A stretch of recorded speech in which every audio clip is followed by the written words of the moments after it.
Você já se perguntou quanto vale uma baleia? Eu também não tinha, até uns anos atrás, mas aí eu descobri que o FMI já se perguntou. Sim, o Fundo Monetário Internacional definiu que cada baleia de grande porte, importante pontuar, vale 2 milhões de dólares. E, portanto, se somar todas as baleias que existem no mundo, temos o total de 1 trilhão de dólares. E se dividir esse valor entre cada cidadão do mundo, a preservação delas custa 13 dólares por pessoa. Esse valor foi calculado com base na responsabilidade estimada das baleias, na arrecadação da indústria do ecoturismo, que ironicamente às vezes é bem danoso para elas, e na capacidade de sequestro de carbono de cada baleia, que é surpreendentemente maior do que de uma árvore, por exemplo. Mas então, se esse valor foi estipulado com base na indústria do ecoturismo, se acontecer algo com esse mercado, as baleias perdem valor? Como foi na pandemia, por exemplo, o que acontece? Se só sobrarem os tais serviços ecossistêmicos e eles forem valorados por menos do que o possível ganho com a extinção delas, ou se o sequestro de carbono simplesmente estiver precificado muito abaixo do que deveria, afinal, quanto deveria ser o preço do carbono? Nós não sabemos, mas ele já tem um preço que está bem abaixo do que deveria diante da crise em que estamos vivendo.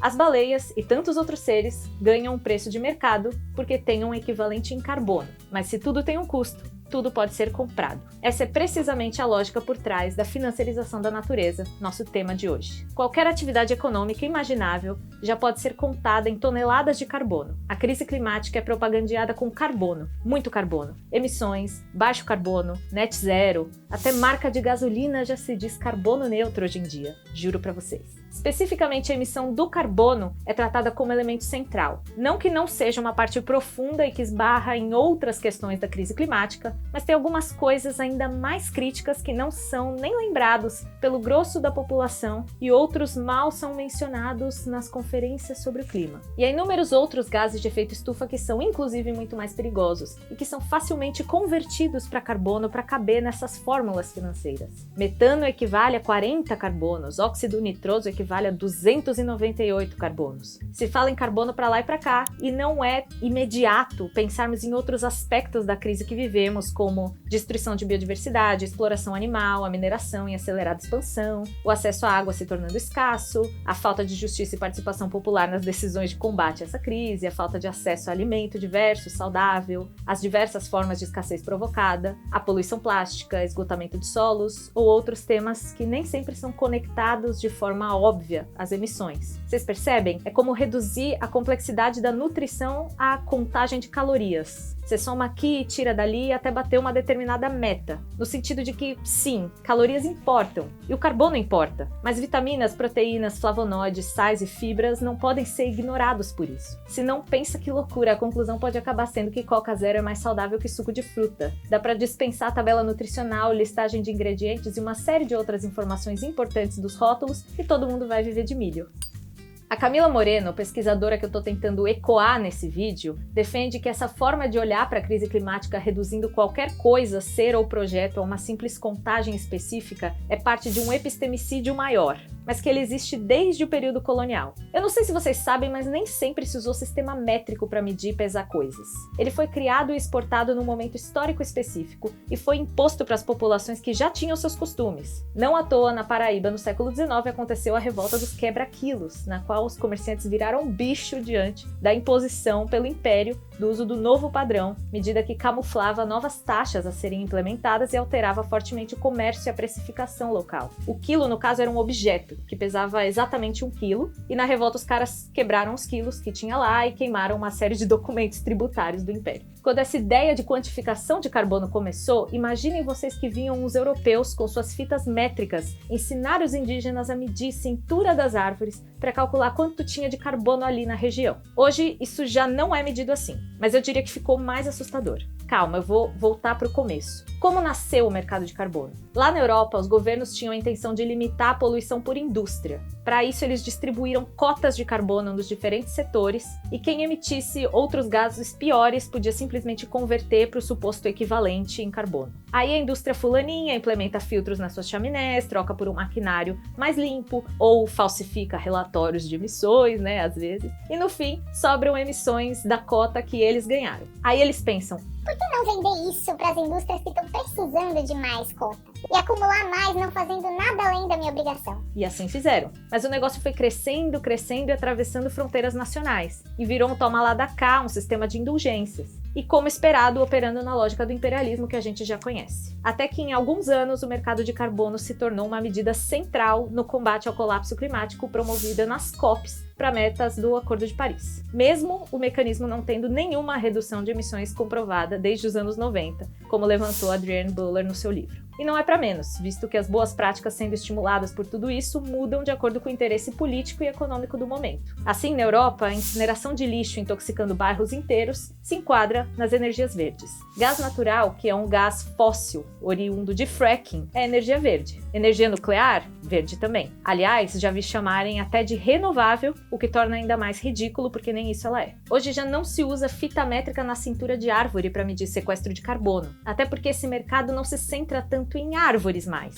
Tudo que compõe a natureza foi entrando na conta. Hoje quase tudo se mede com critérios criados na Europa, com pacotes tecnológicos criados e exportados pela Europa. E o que a Camila Moreno levanta é que quando a Europa coloca uma barreira nas suas importações, que considera emissões como um critério para que algum país possa vender a eles, e isso tem acontecido há algum tempo, o que eles estão fazendo é vender um pacote tecnológico que vai rastrear e auditar essas emissões, baseado em drones, chips, satélites, softwares, direitos autorais, enfim, hipervigilância high-tech, dados. Enquanto o INCRA aqui no Brasil tem dificuldade em verificar se uma terra é improdutiva ou não, porque os proprietários alugam os bois do vizinho para o dia da vistoria, os gados dos grandes pecuaristas da exportação levam chip na orelhinha que rastreia cada passeio do animal. Todo esse tema tecnológico de vigilância é uma parte de um problema que é bem maior. Mas vamos lá. Lá no comecinho do vídeo, eu mencionei que quem botou preço nas baleias foi o FMI. Então a pergunta que não quer calar: por que de todas as instituições, o FMI se interessa por colocar valor em seres, florestas e composição de biodiversidade? E não faz isso sozinho, né? Banco Mundial é outro cheio dessas. Qualquer dessas instituições que vendem dívida. É simples, porque os credores mandam, para manter o sul global endividado e servindo à acumulação do norte global. A ideia é que o endividamento se mantém enquanto cria um sistema visto como verde. O sul global, quase todo endividado, vem de sua natureza por falta de opção. Os empréstimos dessas instituições vêm com duríssimas regras de austeridade. Eles mandam fazer cortes de gastos públicos, pacotes de privatização, abertura de pernas para mercados estrangeiros explorarem recursos locais e assim vai. Os territórios se tornam então espaços para ganhos quase irrestritos de empresas estrangeiras, numa lógica que alimenta o consumo exacerbado dos países ricos enquanto segue com a exploração desenfreada da natureza. E aí vem o pulo do gato. Essas dívidas precisam ser pagas em moedas específicas, moedas fortes dos países credores, que custam muito para os países mais pobres converterem, a não ser, é claro, que se faça negociações descarbonizando, transformando os valores da natureza em moeda. Mas a dívida não pode acabar aí também. Então essas barreiras protecionistas que garantem que pouca moeda forte vai verter para esses países se mantêm. É mais fácil o carbono entrar no cesto de moedas dessas instituições do que alguma moeda de país endividado entrar lá. O carbono virou um equivalente universal, uma moeda, mas tudo devidamente arquitetado para manter as coisas como elas são. Afinal, eles farão de tudo por nós, menos sair de nossas costas, não é mesmo? A questão da dívida é um tema recorrente nos debates da ecologia política, tanto pela injustiça dela, quanto pelo quanto ela atrapalha profundamente as ações necessárias para conter o colapso climático em todas as partes do mundo. Mas nas conversas mais diplomáticas ou corporativas, sempre se fala em fundos para ajudar os países endividados a, com doações desses países credores, viabilizarem as transições necessárias. Nada contra haver fundos, só que isso não resolve nosso problema, tanto pelos valores irrisórios desses fundos, quanto pela insistência em ignorar a chaga da dívida, que só serve para garantir que cada dólar que entre nesses países mais explorados vá retornar para o lugar de onde veio. Reduzindo a crise toda a carbono, financiarizando esse carbono e desconsiderando as complexidades da crise, nós chegamos a um ponto em que descarbonizar não basta. por muitos motivos. Aliás, tem um texto da Sabrina Fernandes com esse título: Descarbonizar não é suficiente. Não é mesmo. A Universidade de Estocolmo faz há décadas um diagrama que tenta mostrar a gravidade do desequilíbrio planetário, se é que se pode chamar assim, e tcharam!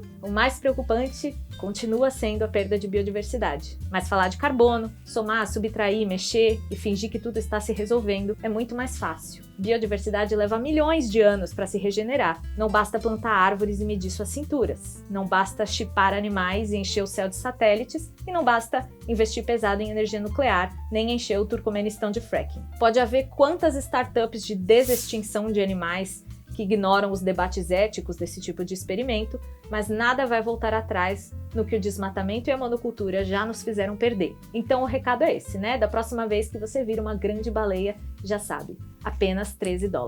Beijo, não esquece de deixar sua curtida, se inscreve no canal.